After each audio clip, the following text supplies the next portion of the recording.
He was appointed as the lead United States prosecutor in Nuremberg by Harry Truman. Jackson didn't attend college and completed only 1 year of law school. He became an attorney by serving an apprenticeship. He served as both Solicitor General and Attorney General before going to the High Court. While other World War II allies originally wanted summary execution of Nazi war criminals, the United States pushed for a trial. Jackson hoped that the proceedings at Nuremberg would create new international law outlawing aggressive warfare. His opening statement ran for the better part of a day and is considered by many to be one of the great pieces of oratory. The excerpts we're showing you were taken from the 10-month-long trial. All of the trial was audio taped, a portion was filmed. For those sections not filmed, we've used freeze frames of the film. Now, Justice Jackson's opening statement. I will now call upon the Chief Prosecutor for the United States of America.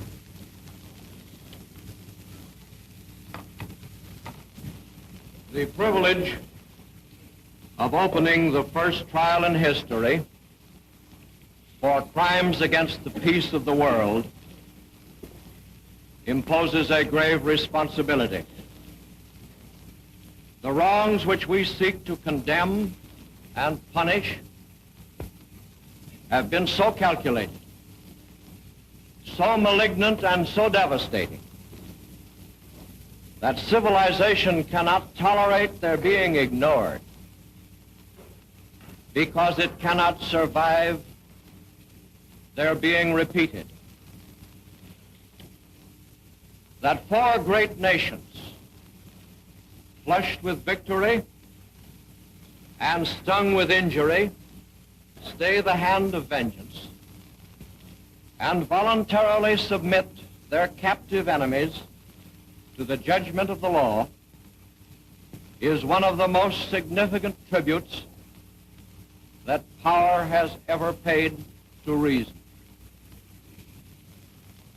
This tribunal, while it is novel and experimental, is not the product of abstract speculation, nor is it created to vindicate legalistic theories. This inquest represents the practical effort of four of the most mighty of nations, with the support of 15 more, to utilize international law to meet the greatest menace of our times, aggressive war. The common sense of mankind demands that law shall not stop with the punishment of petty crimes by little people. It must also reach men who possess themselves of great power and make deliberate and concerted use of it to set in motion evils which leave no home in the world untouched. It is a cause of that magnitude that the United Nations will lay before your honors. In the prisoner's dock sit 20-odd broken men, reproached by the humiliation of those they have led almost as bitterly as by the desolation of those they have attacked. Their personal capacity for evil is forever past.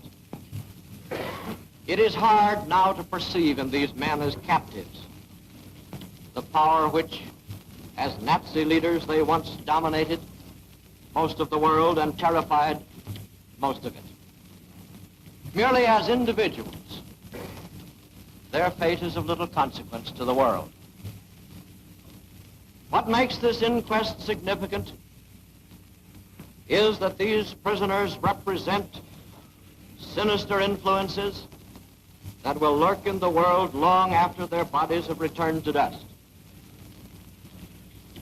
We will show them to be the living symbols of racial hatreds, terrorism, and of violence, and of the arrogance and cruelty of power. The nation's top judge helps dedicate history in Jamestown. And now, Time Warner Cable 8 News. Topping the broadcast, the United States Supreme Court Chief Justice William Rehnquist makes a stop in Jamestown today to honor his former boss. Rehnquist pays his respects to Justice Robert A. Jackson today as he delivered the keynote address during the official dedication of the Jackson Center.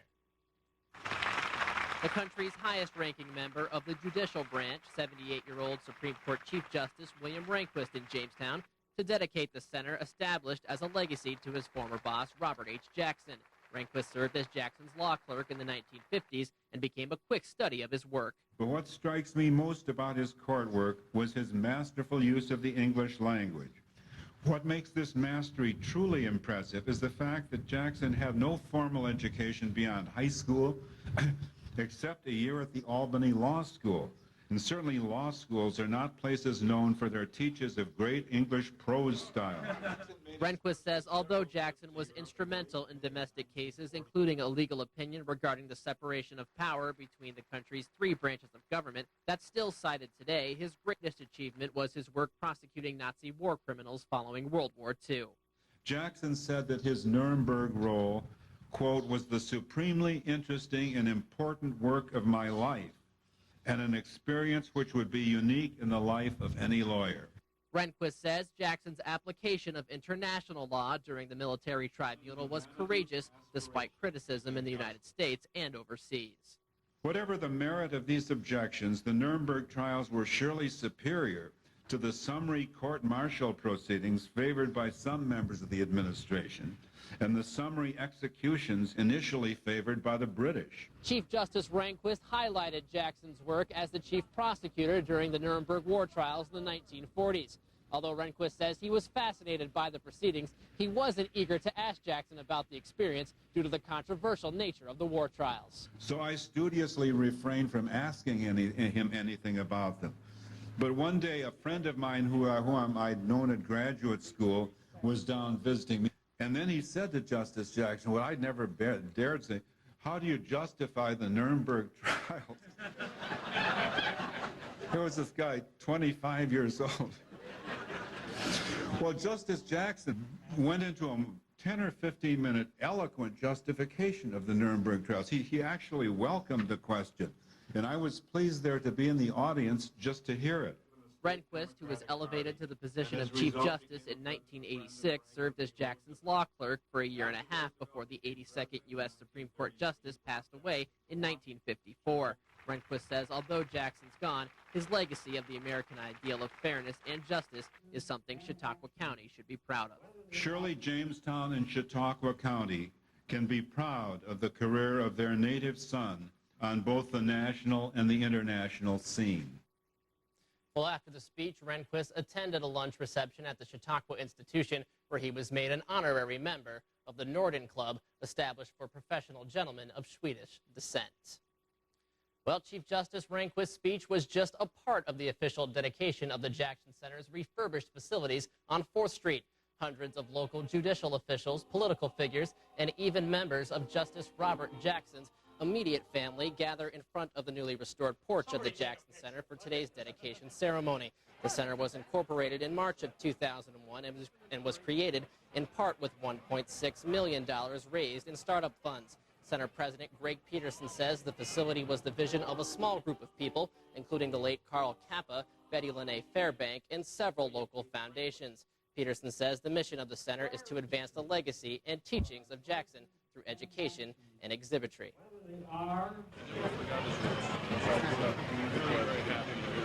People the world over.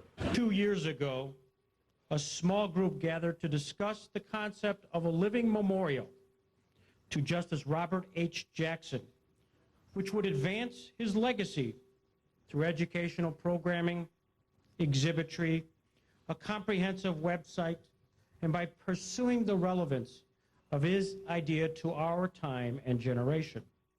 Jamestown is the perfect place for such a center with such a grand mission. Jamestown was the beginning of Robert Jackson's career as a lawyer, and some may say that you should claim that you are the cradle of justice. Melissa Jackson adds her grandfather always thought of Jamestown as home. Also at today's ceremony, Reverend Moritz Fuchs delivered the invocation and benediction. Fuchs served as one of Jackson's bodyguards at Nuremberg. In addition to legal officials and dignitaries, hundreds of local students were in attendance to learn more about Robert Jackson and the country's judicial system. Students from Jamestown, Southwestern, and Faulkner taking part in today's ceremony. Among them, 40 senior government students from Maple Grove High School participating in an educational field trip. Jackson Center President Greg Peterson says educating youth on issues of justice and fairness and applying Jackson's views is one of the center's top priorities. Maple Grove government teacher Robert Plyler says he hopes today's ceremony and Justice Rehnquist's address will encourage students to take an active role in the judicial system. They're understanding that they have a part in it all, that it's their lives and it's our government, not somebody else's government. In the paper, it doesn't seem, mine, and I hope they'll feel that it is after today. What he has to say about Robert Jackson and the upcoming events, and because we just learned about everything about Chief Justices, so it'll be kind of interesting.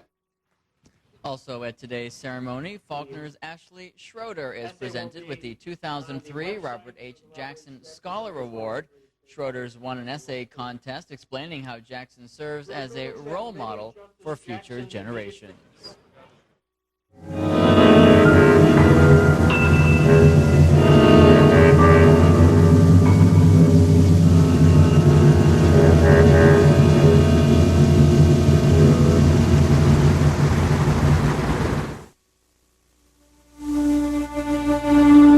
World War II was both a war and a crime.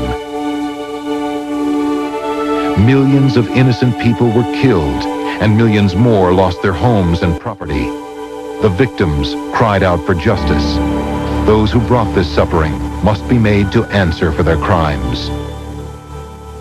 After World War I, the Allies had decided in the peace treaty that people accused of war crimes should be tried.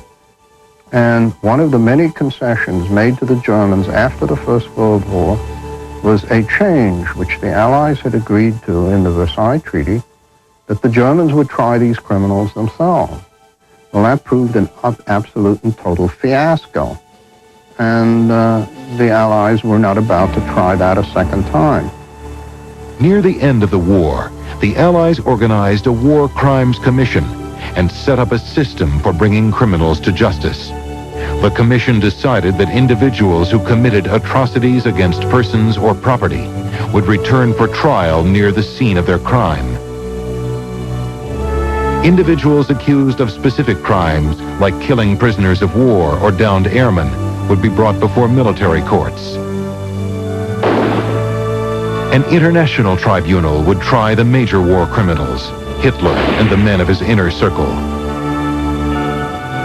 But Hitler, Joseph Goebbels, and other high-ranking Nazis committed suicide before they could be arrested.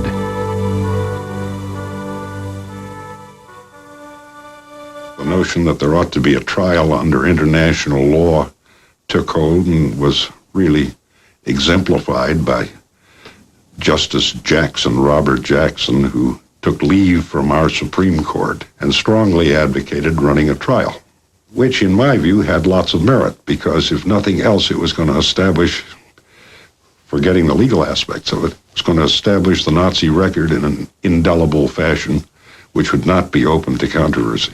Truman asked Justice Jackson to serve as chief prosecutor of the Nazi war criminals in Nuremberg in 1945. Defying the preferences of his colleagues on the court, Jackson agreed to do this task. The other justices thought his absence left the court short-handed and that no other assignment should be accepted by a sitting member of the court. But Justice Jackson recognized the enormous importance of a successful effort to collect evidence and expose to the world the extent and the enormity of the Holocaust. The first of 13 Nuremberg trials commenced 6 months after the war ended. In November 1945, American Chief Prosecutor Robert Jackson arrived in Germany with the hope that the trials would destroy the lingering attraction of Nazi ideology forever. On the second day of the trial, Jackson stood before the court and delivered the opening statement on behalf of the international team of prosecutors. The privilege of opening the first trial in history for crimes against the peace of the world imposes a grave responsibility. The wrongs which we seek to condemn and punish have been so calculated, so malignant and so devastating that civilization cannot tolerate their being ignored because it cannot survive their being repeated. The most important of the Nazi conspirators was Hermann Goering, who had been Hitler's number 2. Goering was indicted on all 4 counts, from planning aggressive war to crimes against humanity. First, did you proclaim the Nuremberg laws? Als Reichstagspräsident, jawohl. Eheschließungen zwischen Juden und Staatsangehörigen deutschen oder artverwandten Blutes sind verboten. That was the beginning of the legal measures taken against the Jews, was it not? Das war eine legale Maßnahme. I assume that that is the only kind of government that you... Goering dominated the proceedings for 3 days. His aim was to put on record a defense of the Nazi regime. Unter den damaligen Umständen war sie nach meiner Auffassung die einzig mögliche Form und sie hat auch gezeigt, dass Deutschland aus seinem tiefen Elend der Verarmung und Arbeitslosigkeit in kurzer Zeit zu einer verhältnismäßigen Blüte wieder gekommen war.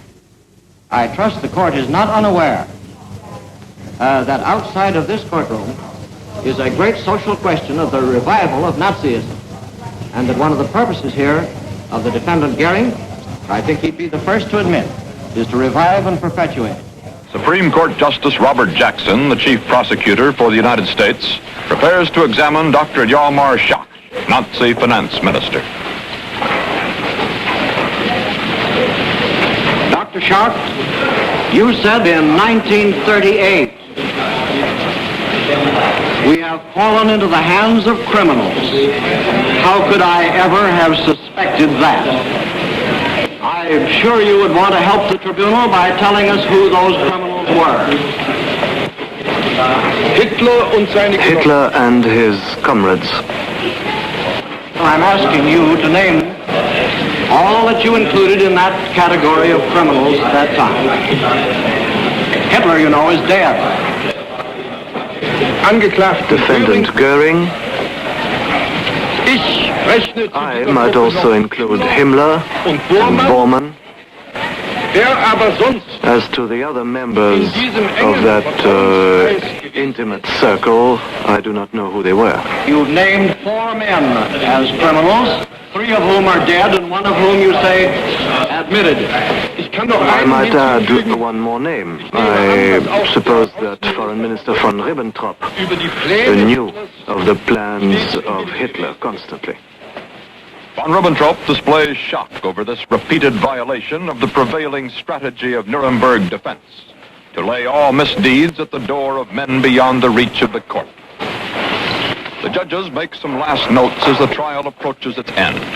On August 29, 1946, the chief American prosecutor, Supreme Court Justice Robert H. Jackson, comes forward for his final summation. These men saw no evil, spoke none, and none was uttered in their presence. When we put all of their stories together, this is the ridiculous composite picture of Hitler's government that emerges. It was composed of a number 2 man who knew nothing of the excesses of the Gestapo which he created. A number 3 man who was merely an innocent middleman transmitting Hitler's orders without even reading them, like a postman or a delivery boy. A foreign minister who knew little of foreign affairs and nothing of foreign policy. A security chief who was of the impression that the policing functions of his Gestapo and SD were somewhat on the order of directing traffic.